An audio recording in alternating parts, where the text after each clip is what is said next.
What is going on, everybody? We are back with another reaction video. Thank you so much for stopping by today. The support truly means a lot. And to all my new viewers, welcome to the family. Welcome to the family. I hope you all enjoy this video because I know I will with my big back self. Today, I will be reacting to iconic Canadian foods you need to try before you die. Wait a minute. Wait a minute. I mean, is it that serious? Maybe the food is that good that I need to try it before I die. So let's go ahead and jump into this video, man. I'm not wasting no more time. Please feel free to like, comment, subscribe, and turn all post notifications on. If you would like to recommend some of these amazing videos for me, myself, to check out, feel free to spam my comment section and use that suggestion link down below in my description. Here we go. What is this, the first thing I'm seeing? Does fried dough topped with peanut butter, chocolate, and Reese's Pieces sound absolutely delicious to you? It do, but I got a stomach ache though. Ooh, your stomach is gonna be off the chain. You guys ever had fried Oreos? Oh my goodness. What about a perfectly made bagel with a surprising hint of sweetness? Ooh. If you said yes, then you might just be a fan of Canadian cuisine. Okay. One of the most famous Canadian culinary exports is undoubtedly poutine. This Quebecois dish consists of French fries topped with cheese curds and gravy. The demand for poutine is so immense that major fast food chains like McDonald's and Burger King have included it on their Canadian menus. And there's even an annual Major League Poutine eating contest.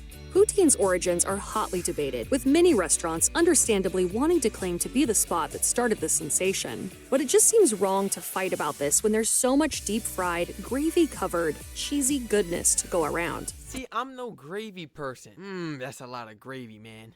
I'm no gravy person. Poutine has gone from But a Quebec snack bar give it a favorite try. to a standout dish in many restaurants. Almost every country in the world has some version of a meat pie. Britain has steak and kidney, and empanadas are the stuffed pastry of choice throughout Latin America. I love empanadas. Americans, of course, are big fans of a good old-fashioned chicken pot pie. As for Canadians, they love a delicious tourtière. Tourtière is a baked meat pie that consists of a bottom layer of pie pastry and a meat-filling center. Then it's topped with another covering of pie pastry before being baked in an oven. The meats used for tourtière are traditionally pheasant, rabbit, moose, or pigeon, though more contemporary versions can include— Oh, we're not even talking about chicken or beef. Wait a minute, she went straight to what? with another covering of pie pastry before being baked in an oven. The meats used for tourtière are traditionally pheasant, rabbit, moose, or pigeon, though more contemporary versions can include pork, beef, or veal. Okay. It's traditionally served during the holidays, which makes sense as the spice mix includes cinnamon, clove, allspice, and nutmeg. Our favorite tourtière-related tradition is that it's meant to be shared with family and friends. It doesn't get much more Canadian than that, eh? It's hard to think of Canadian food and not have maple syrup pop into your head. After all, the country's flag features the maple leaf as the bright and beaming center of attention, and deservedly so. As of 2020, Canada is reportedly the world's leading producer and exporter of maple products. Okay, so my Canadians right now in the comments, please. Of course y'all gonna pick the maples. All right, which I got, maple syrup or I can't really say Canadian maple syrup because they sell it everywhere, right? Or is it just in Canada? I tried to buy some ketchup chips the other day and they said it's only in Canada, so maybe the maple syrup is only in Canada. But what you got, maple syrup or the Aunt Jemima's? Ooh, the Aunt Jemima's. How do you say it? Is it Aunt Jemima or Aunt Jemima's? The Aunt Jemima syrup? Y'all know which one I'm talking about. With the older woman with the curly hair on the front? Valid, valid, valid. Now that syrup is good. Accounting for 79% of the global market, maple syrup and maple sugar products are created from the gathering and cooking of maple tree sap, which is collected by the tapping of the trees. These techniques were originally discovered by indigenous peoples and later adopted by French settlers. Maple syrup is so prevalent in Canada that it's sneaked its way into many otherwise traditionally unsweetened foods and beverage items, such as tea bags and protein powder. Of course, its hand in the dessert industry is also significant, with treats like maple cookies and maple candies readily available for Canucks with a sweet tooth. What's the matter? Your mama didn't teach you how to chug? Come on, Thorn. Come on, Thorn. Oh.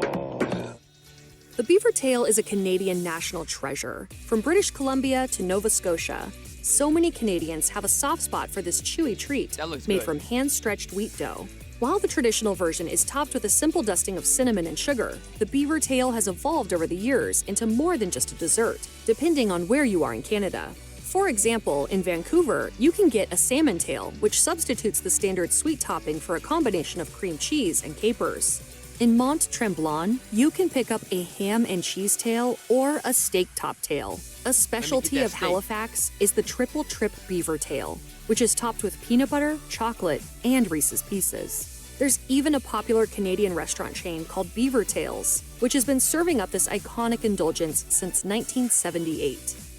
The butter tart is one sugary sweet dessert that certainly deserves its highly esteemed reputation. A traditional Canadian butter tart is a tiny pastry with a wonderfully runny or semi-solid center. The filling is made from butter, sugar, syrup, and egg, then poured into a pastry shell and baked until the filling is semi-solid or runny, depending on your preference. And then it's finished off with a crunchy top.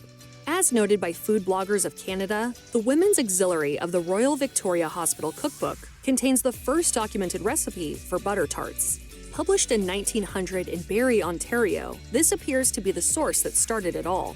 The original versions were made with maple sugar, freshly churned butter, and dried fruit, such as raisins or currants. They gained popularity in the 1920s, and the rest is beautifully buttery history. Much like the butter tart, the Nanaimo bar is yet another deliciously decadent Canadian dessert. Constructed of a graham cracker crumb and shredded coconut base, a custard-flavored butter icing in the center, and a chocolate ganache on top, the Nanaimo bar is a 3-layered, no-bake delight that's famous throughout the country. The Nanaimo bar is so popular that its origins are hotly disputed, as everyone wants a piece of the coconutty credit. According to legend, a group of friends from Nanaimo, British Columbia, found the recipe in the Vancouver Sun. At the time, it was known as chocolate fridge cake, and the friends changed the name in honor of their hometown.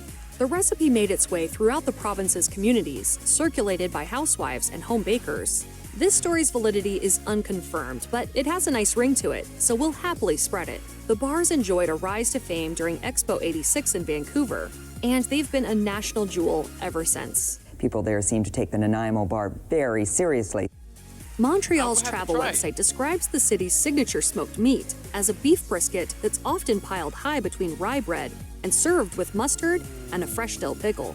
Unlike New York-style pastrami, Montreal smoked meat uses the entire brisket, whereas the NYC deli equivalent is taken from the much leaner navel cut. The spice mix is also different, with pastrami heavier on the sugar and Montreal meat relying more on black peppercorn and other spices. Montreal smoked meat is so popular that it's now popping up in many other culinary preparations. I just need it a little darker. I need the meat a little darker, and then I can eat that. It's too pink. Like, is it supposed to be like this? You know, to this day, I got family members talking about, are you sure you want to eat your steak well done? I mean, come on, Strac, are you sure? I'm like, yeah, I want it well done. Why you got your nose all in my business? You need to worry about your steak over there. It's over there dripping blood. Oh, get it medium well. I'm not doing that. It's tender regardless. Well, to me, look, man, I'm like a T-Rex. Such as a top poutine and as a pizza topping.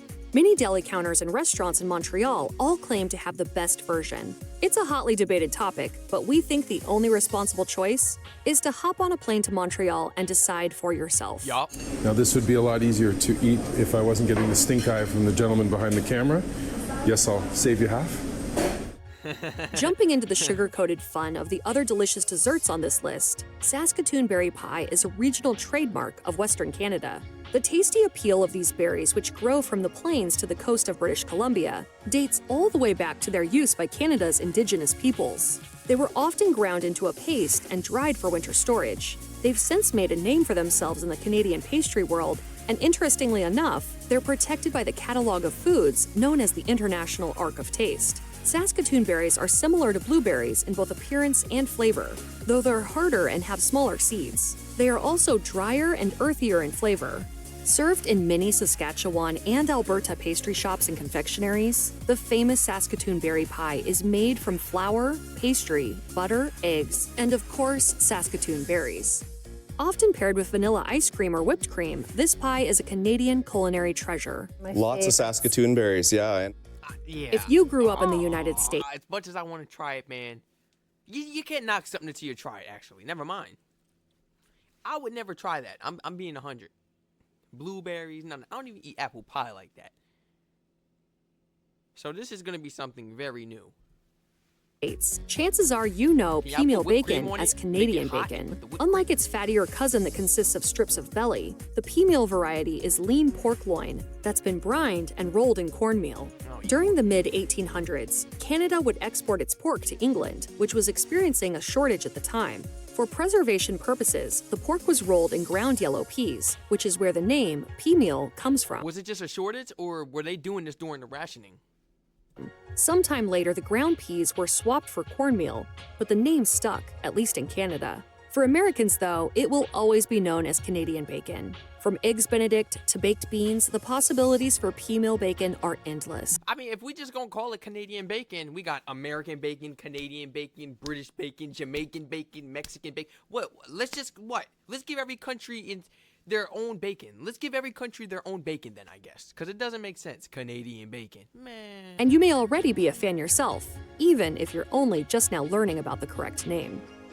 The classically Canadian Caesar cocktail may be a drink instead of a food, but it's so often served with edible garnishes that we decided it was safe to count it, especially since it's basically a magic potion for curing a hangover.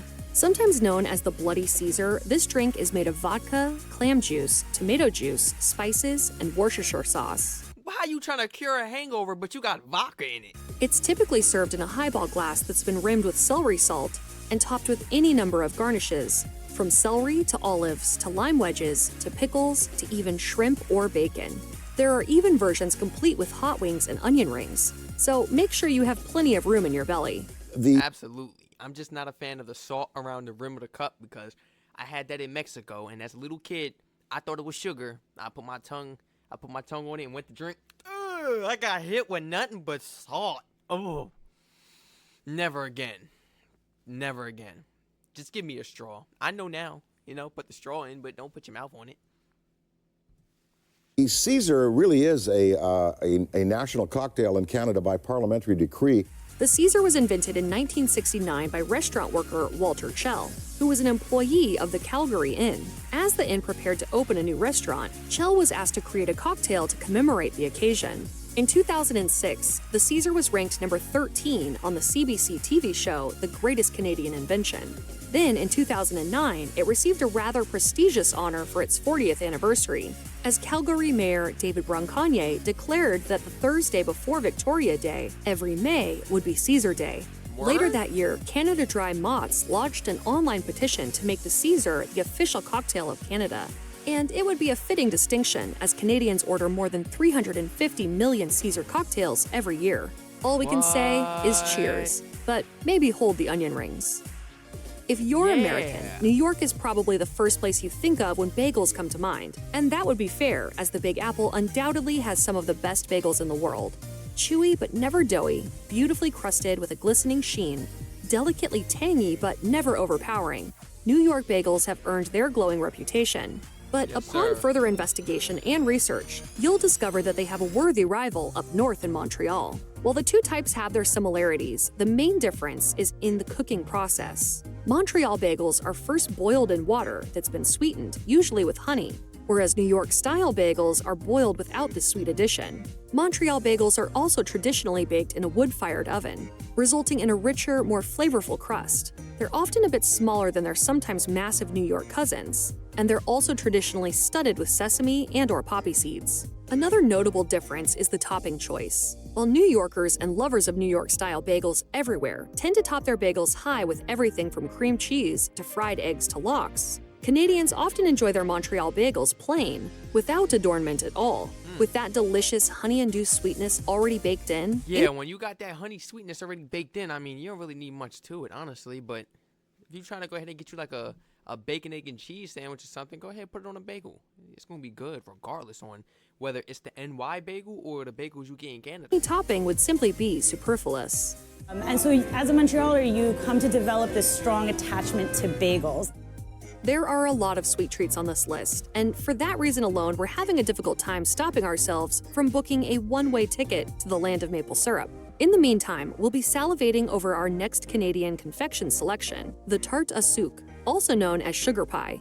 Simple in all the best ways, this dessert happens to be a favorite of Canadian native and top chef judge Gail Simmons. It's filled with a mixture of cream, maple syrup, sugar, and lots of butter, then baked to golden perfection. As a holiday tradition in Quebec, many French-Canadian families consider the tarte au sucre to be an integral part of their holiday meals. Served at the end of a festive feast, a slice of sugar pie is often topped with a simple, luscious dollop of whipped cream, needing no further adornment. To paraphrase a certain classic Motown song, Sugar Pie, Honey Bunch, you know that we love you. We can't help ourselves. Check out one of our newest videos right here. Plus, even more mashed videos about your favorite foods are coming soon. Yeah, I'm going to have to give it a try. Every single food on this list, I'm going to have to give it a try. Why? Because I'm a big bag. I told y'all. It's not right to sit here and judge it and be like, I don't really eat that. I wouldn't eat that, or I haven't tried that. We going to try it now. We going to try it now. I feel like the whole purpose of exploring the world and visiting different countries is to try their foods. What's the purpose if you're not going to try their foods? I mean, come on now. We don't get much over here in America. We don't get much over here in America. And I don't really think we have any signature foods over here. Do we? I'm American. I don't even know if we got signature foods. Everything kind of trash over here. Oh my goodness. I don't really eat American food like that. Being honest. I'm being honest with y'all. I don't really eat American food like that. I kind of stick to my cultural ways. Eating that Caribbean food, the good eats. But sometimes I may eat me a little, pizza and all that is not even American. It's theoretically it's Italian, so I don't think America really has any traditional foods that I know of, at least. I mean, I don't know. Honestly.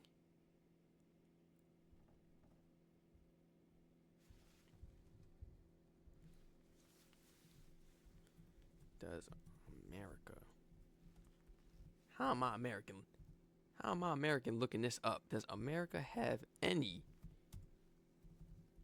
traditional foods?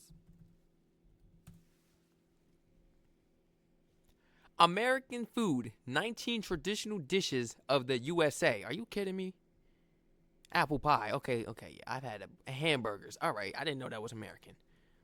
Texas barbecue. Mac and cheese is American. Mac and cheese is an American dish. Fried chicken is an American dish. How are we counting these as traditional foods? You know, fried chicken is so good but unhealthy. Same thing with mac and cheese. Deep fried butter. Yo, we must be the Twinkies. This ain't even food. This is a snack, man. This is what I'm talking about. This is why the people over here are so obese. Scrapple. Never had that. Clam chowder. Never had that. This is personal preferences. I've been living here my whole life. That's not our traditional foods. That's not our traditional foods at all. People get to pick and choose their own traditional foods out here, unless it's cultural. But as an American, you don't really got no options like that. I mean, we got a million different cultures out here in America, and that's the food we are eating. We're not eating American food. You go get some pizza, that's Italian. You go get some Chinese food, that's Chinese. Man, what else? You want to go get some Spanish food, that's Spanish. It don't matter if it's Mexican food, Puerto Rican food. Man, it's Spanish, man. And yes, I said Mexican food and Puerto Rican food because the two are actually different. I've been to Mexico and Puerto Rico. The dishes are different. The dishes are different. They do not like to be compared. If you guys enjoyed this video, please feel free to like, comment, subscribe, and turn all post notifications on. Thank you so much for stopping by today. The support truly means a lot. Feel free to share this video and this channel to your friends and family members. Whoever you feel may be interested in joining me for these reactions. Once again, it's your boy Strac Views clocking out with another reaction video. If you guys would like to recommend some of these amazing videos for me to react to, spam my comment section and use that suggestion link down below in my description. And let me know if you guys have tried any of these foods that was on this list today. I know you guys have. I mean, especially if you're living in Canada. Especially if you're living there. But let me know how they taste. Please give me your honest opinion because although you're Canadian, that does not mean you like every single food that was on this list. So please feel free to let me know down below in the comments. I'll catch you guys in the next one. Stay safe.